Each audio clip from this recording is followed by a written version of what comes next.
రేవంత్ రెడ్డి ఆయన నోటి దురుసుకు ప్రతిఫలంగా రేవంత్ రెడ్డిని ఓడగొట్టి తీరుతాము, వచ్చే ఎన్నికల్లో ఆయన గెలిచేటువంటి అవకాశం లేదు, మా శక్తి మేర మేము కూడా ఏ రకంగా ఓడగొడతామో వచ్చి చూపిస్తామని చెప్పారు. గతంలో ఆయన బీహార్ ప్రజలను ఉద్దేశించి, బీహార్ అధికారులను ఉద్దేశించి బీహార్ డిఎన్ఏ అని చెప్పేసి మాట్లాడాడు. సోమేష్ కుమార్ని కానీ, అంజనీ కుమార్ని కానీ, ఇట్లా పోలీస్ ఆఫీసర్లు కానీ, ఐఏఎస్లు ఐపీఎస్లు ఎవరైతే ఉన్నారో వాళ్ళందరినీ ఉద్దేశించి, అంటే కేసీఆర్ని తిడుతున్నా అనేటువంటి నెపంతో అధికారులందరూ తిట్టిండు ఆయన. బీహార్, ఈ బీహార్ అధికారి, ఆ బీహార్ అధికారి అని చెప్పేసి. సో వీళ్ళందరినీ ఉద్దేశించి తిట్టినటువంటి వ్యాఖ్యలు ఇప్పుడు ఆయనకు మెడకు చుట్టుకున్నాయి. సో రాహుల్ గాంధీ, మోడీ కూడా ఆపలేరు రేవంత్ రెడ్డి ఓటమిని. 2028 అసెంబ్లీ ఎన్నికల్లో రేవంత్ రెడ్డి ఓటమి ఘోరంగా ఉండబోతుందని చెప్పేసి ప్రశాంత్ కిషోర్ చెప్పింది. అంటే ఒక సెఫాలజిస్టు ఓడగొట్టాలనుకుంటే ఓడగొట్టేస్తాడా, ప్రజలు ఓడగొట్టాలనుకుంటే ఓడగొడతారా, ఏందనేది కూడా డిస్కస్ చేద్దాం, మాట్లాడదాం. ప్రధానంగా ఫస్ట్ తీసుకోవాల్సింది రేవంత్ రెడ్డి ఓటమి ఖాయం, తెలంగాణకు వెళ్లి మరీ ఓడిస్తా, రాహుల్ మోడీ కూడా కాపాడలేరు, పార్టీలు మారి అతి కష్టం మీద గెలిచిండు, మళ్ళీ గెలిచే సత్తా ఆయనకు లేనే లేదు, బీహార్ ప్రజలను తక్కువ చేసి మాట్లాడు, మరి నన్ను ఢిల్లీ వచ్చి 3 సార్లు ఎందుకు గెలిచాడు అంటే, బీహార్ ప్రజలను తక్కువ చేసి మాట్లాడినటువంటి వ్యక్తి నన్ను 3 సార్లు ఢిల్లీకి వచ్చి ఎందుకు గెలిచిండు, సహాయం చేయమని ఎందుకు ప్రాధాయపడ్డాడు. టైమ్స్ ఆఫ్ ఇంటర్వ్యూలో ప్రశాంత్ కిషోర్ వెల్లడి.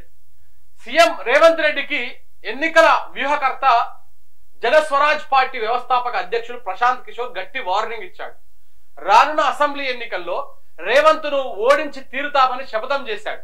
తెలంగాణలో పర్యటించి మరీ ఆయన ఓడిస్తారని, రాహుల్ గాంధీ, మోడీకి, నరేంద్ర మోడీ కూడా తన ఓటమిని ఆపలేరని సవాల్ చేశారు. ఆయన ఓటమిని ఆపలేరని సవాల్ చేశారు.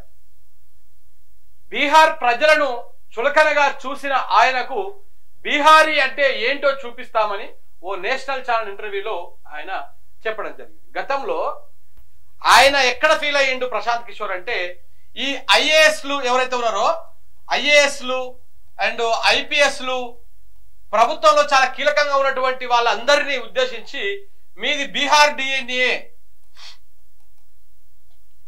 డిఎన్ఏ అని చెప్పేసి ఈ అధికారులని, అంజనీ కుమార్ యాదవ్ని కానీ, సోమేష్ కుమార్ని కానీ, మిగతా చాలా మంది అధికారులు ఇప్పటికీ బీహార్ అధికారులు ఉన్నారు. వీళ్ళందరినీ ఉద్దేశించి రేవంత్ రెడ్డి గతంలో ఎన్నికల ముందు మాట్లాడినటువంటి విధానాన్ని ఆయన దృష్టిలో పెట్టుకొని, అరే బీహార్ అధికారులన్నా బీహార్ ప్రజలన్నా అంత చులకన భావంతో చూస్తాడా, ఇది కరెక్ట్ కాదు, ఇది మాట్లాడే విధానం కాదు, ఈయనకు బుద్ధి చెప్పాలి, రాజకీయంగా విమర్శలు చేయొచ్చు కానీ నోటికి ఏదొస్తే అది విమర్శలు చేస్తే ఎట్లా. ఇప్పుడు ఒక ప్రాంత ప్రజలను, ఇప్పుడు మనం బేసిక్ గానే ఏపీ తెలంగాణ తీసుకుంటాం. ఏపీ తెలంగాణ విషయంలో ప్రజలను ఎవరు విమర్శించినా కానీ తప్పు పడతారు, అది ఇంక్లూడింగ్ కేసీఆర్ తో సహా. కానీ రాజకీయ నాయకుల వరకే పరిమితం కావాలి విమర్శలు. ఏమున్నా ప్రజలను విమర్శిస్తే అదేమవుతుంది, విద్వేషాలు రెచ్చగొడతారు 2 ప్రాంతాల మధ్య, 2 రాష్ట్రాల మధ్య. ఇప్పుడు మనం ఏపీ తెలంగాణ కొన్ని విషయాల్లో అపోజిషన్ లో ఉంటాయి. అంటే నీళ్ల విషయంలో కానీ కొన్ని విషయాల్లో ఏపీ తన వాటా కోసం అది కొట్లాడుతూ ఉంటారు, తెలంగాణ వీళ్ళ వాటా కోసం వీళ్ళు కొట్లాడుతూ ఉంటారు. సో కాబట్టి ఇక్కడ కొన్ని విషయాల్లో ప్రభుత్వాల పరంగా, పార్టీల పరంగా రాష్ట్రాలు రాష్ట్ర ప్రభుత్వాలు కొంత విమర్శలు చేసుకుంటా ఉంటాయి, ఒకదాని మీద ఒక ఆరోపణలు చేసుకుంటా ఉంటాయి.